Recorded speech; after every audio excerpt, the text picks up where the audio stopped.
A verdadeira razão pela qual as estátuas do Egito têm os narizes quebrados. Por várias décadas, este foi um mistério não solucionado entre especialistas e entusiastas do Antigo Egito, uma das civilizações mais antigas e duradouras do mundo.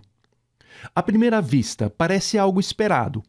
A passagem de milhares de anos torna inevitável o desgaste de qualquer obra. Mas por que havia tantas estátuas imaculadas em que a única parte que faltava era o nariz? Talvez porque, afinal, se algo corre o risco de quebrar, é aquela parte proeminente, a mais exposta.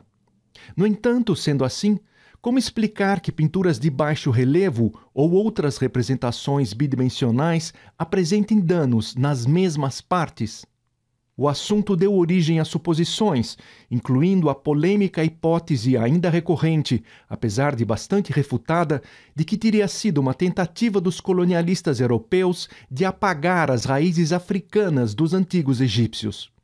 Especialistas afirmam que essa teoria é infundada, entre outras razões, porque os narizes não são a única evidência física dessas origens. E eles concordam que, apesar dos muitos horrores do imperialismo, este não seria um deles. Então, o que poderia ter acontecido? A resposta mais confiável neste ponto se resume em uma palavra: iconoclastia, do grego eikonoklasmos, que significa quebra de imagens. Não estamos falando dos seguidores da corrente do século VIII que rejeitavam o culto às imagens sagradas, as destruíam e perseguiam aqueles que as veneravam. Nesse caso, o termo é usado de forma mais ampla para se referir à crença social na importância da destruição de ícones e outras imagens ou monumentos, muitas vezes por motivos religiosos ou políticos. E faz muito sentido quando você considera que, para os antigos egípcios, as estátuas eram o ponto de contato entre os seres divinos e os terrenos. Os antigos egípcios acreditavam que as imagens poderiam abrigar poder sobrenatural, como explica Edward Bleiberg, o curador sênior de arte egípcia, clássica e do Antigo Oriente Médio do Brooklyn Museum, nos Estados Unidos. Bleiberg, que explorou a questão motivado pelo fato de que a indagação mais comum dos visitantes do museu era por que seus narizes estão quebrados, explica que as palavras escultura e escultor enfatizam que as imagens estão vivas.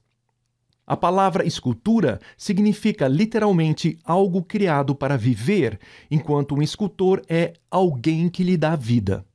Objetos que representavam a forma humana em pedra, metal, madeira, argila ou mesmo cera podiam ser ocupados por um deus ou um humano que faleceu e se tornou um ser divino, podendo assim atuar no mundo material.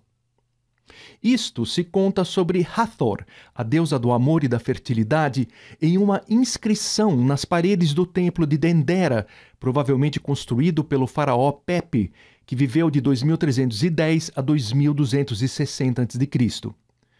Voa do céu para entrar no horizonte de sua alma, isto é, seu templo na terra. Voa em direção ao seu corpo, se une à sua forma. Nesse caso, a deusa se uniu a uma figura tridimensional, mas, no mesmo templo, uma inscrição revela como Osíris, um dos deuses mais importantes do Egito Antigo, se funde com uma representação em baixo relevo de si mesmo. Osíris vem como um espírito. Ele vê sua forma misteriosa representada em seu lugar, sua figura gravada na parede, entra em sua forma misteriosa, apoia-se em sua imagem.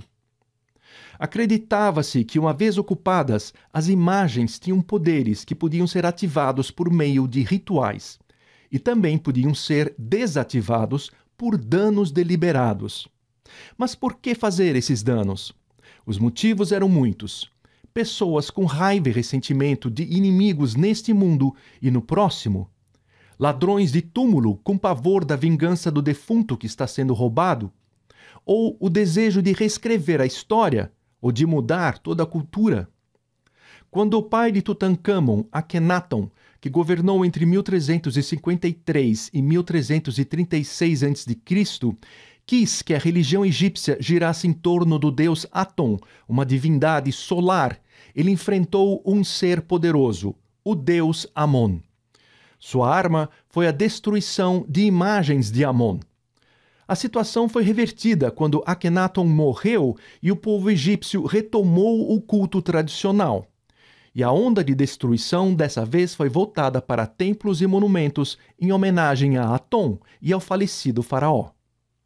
Mas devemos lembrar que não eram apenas os deuses que podiam habitar as imagens, mas também humanos que tinham morrido e que, após a longa e tortuosa jornada até o salão da dupla verdade, conseguiram demonstrar sua decência no julgamento da alma e se converteram em seres divinos. Saber que seus ancestrais continuam a acompanhá-lo apesar da morte pode ser reconfortante, mas também preocupante, principalmente se você for alguém poderoso e não quiser que o passado o ofusque. E as lutas pelo poder costumam deixar marcas.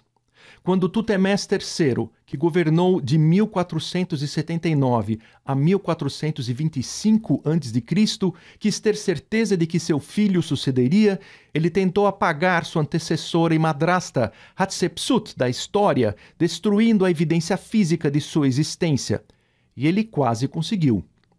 Esses exemplos podem dar a impressão de que isso só aconteceu em casos extremos, mas a destruição de representações de divindades ou humanos era tão comum que, como documentou o egiptólogo Robert K. Ritner, era uma preocupação constante no Egito Antigo. Entre os vários textos que expressam essa preocupação está um decreto real do primeiro período intermediário, de cerca 2130 a 1980 a.C.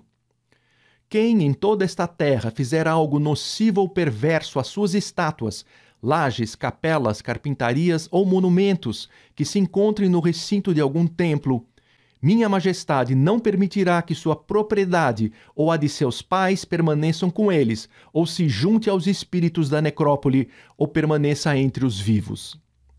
Os ataques contra os túmulos eram igualmente graves e temidos. Um homem chamado Verso de Coptos, que viveu durante a 18ª dinastia, por volta de 1539 a 1295 a.C., registrou uma ameaça que dizia: quanto a qualquer um que ataque meu cadáver na necrópole e que tire minha estátua de meu túmulo, o deus do sol Ra o odiará. Ele não terá água do altar de Osíris, ele nunca passará sua propriedade para seus filhos. E o nariz? As mutilações tinham então a intenção de restringir o poder da figura representada na estátua ou em baixo relevo na parede. E isso poderia ser feito de diferentes maneiras. Se você quisesse impedir que os humanos representados pudessem fazer oferendas aos deuses, era só remover o braço que era comumente usado para tal tarefa, o esquerdo. Se você quisesse que o deus não os ouvisse, você removia as orelhas das figuras. Se sua intenção era acabar com todas as possibilidades de comunicação com os deuses, separar a cabeça do corpo era uma boa opção. Mas talvez o método mais eficaz e rápido de resolver o problema fosse remover o nariz. O nariz era a fonte do fôlego, explica Edward Bleiberg, do Brooklyn Museum. O fôlego da vida, a maneira mais fácil de matar o espírito interior, era sufocá-lo removendo o nariz. Alguns golpes de martelo e cinzel e o problema estava resolvido. O paradoxo disso tudo é que essa compulsão de destruir as imagens prova como elas foram importantes para aquela grande civilização. Essa foi a reportagem A Verdadeira Razão pela qual as estátuas do Egito têm os narizes quebrados, de Dália Ventura, da BBC News Mundo.